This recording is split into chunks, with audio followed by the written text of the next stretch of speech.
मैं खुदा से क्यों डरूं? क्या वो जहरीला नाग है जो डस लेगा? क्या वो पागल सांड है जो पटक देगा? आप कहते हैं आपका खुदा 70 माओं से ज़्यादा प्यार करता है। मैं पूछता हूँ 70 माओं जितना प्यार करने वाला ये दयालु प्राणी तब कहाँ होता है जब किसी माँ की अस्मिता को नोचा जाता है या किसी माँ की अबोध बच्ची को रौंदा जाता है? क्या आपका खुदा दरिंदों से डर जाता है या ऐसी किसी दरिंदगी के वक्त वो मर जाता है? ऐसे डरपोक या मुर्दा खुदा से मैं क्यों डरूं?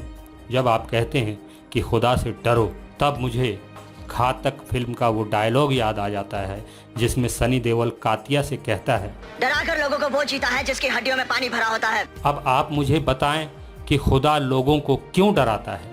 क्या उसकी हड्डियों में पानी भरा होता है? आप कहते हैं आपके खुदा ने यूनिवर्स को क्रिएट किया, लाइफ को जनरेट किया, चांद तारों को सजाया, इंसानों को बनाया। मैं पूछता हूँ किसने कहा था उसे ऐसा करने को? यूनिवर्स को बनाता, चांद तारों से सजाता और अपने फरिश्तों के साथ आकाश गंगाओं के बीच अनंत काल तक खेलता रहता। उसे किसने रोका था? सूरज को फुटबॉल बनाता, धरती को क्रिकेट बॉल बनाता और चंद्रमा को गोल्फ बॉल बनाकर करोड़ों अरबों सालों तक खेलता रहता। उसे कौन रोकता भला?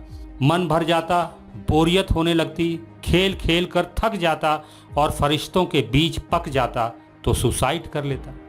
किसी की हिम्मत थी जो उसे ऐसा करने से रोकता? मैं पूछता हूँ इंसानों को क्यों बनाया? बनाया और भूल गया?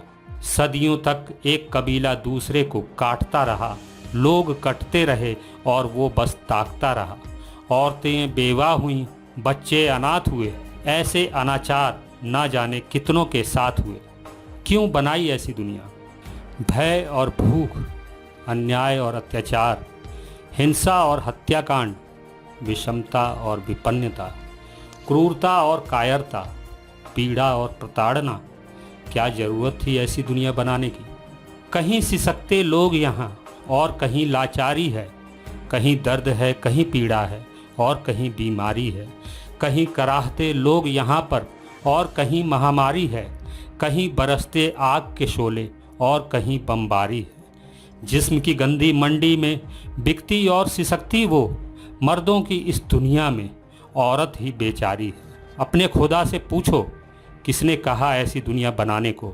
वे लोग जिनके ख्वाब ख्वाब ही रह गए, वे लोग जो आंसुओं के सैलाब में बह गए, वे लोग जो कोयले के खानों में ठह गए, वे लोग जो ताउम्र सुरंगों कारखानों में रह गए।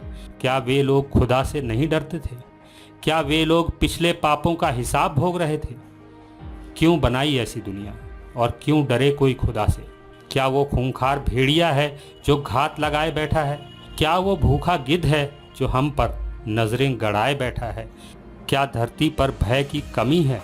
कोई रुतबेदार के आगे सिहर जाता है, कोई जूते की ठोकरों से डर जाता है, कोई जात जात करके तर जाता है, कोई भात भात कह के मर जाता है। यह दुनिया जिन लोगों के लिए स्वर्ग है उन्हें किसी खुदा या ईश्वर का डर नहीं।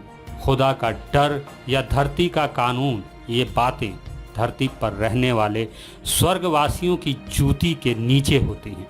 इन स्वर्गवासियों की संतानें सामूहिक बलात्कार करें या कितना ही अत्याचार करें, लालच के लिए धरती को आर पार खोद डालें या बीच सड़क पर किसी को रौंद डालें, ईश्वर का डर और धरती का कानून इनका कुछ नहीं बिगाड़ पाता।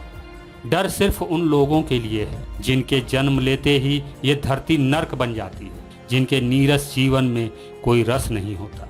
ये लोग चीथड़ों में जन्म लेते हैं और चीथड़ों में लिपटे ही मर जाते हैं। संसाधन छीन लिए जाते हैं, सुविधा विहीन कर दिए जाते हैं।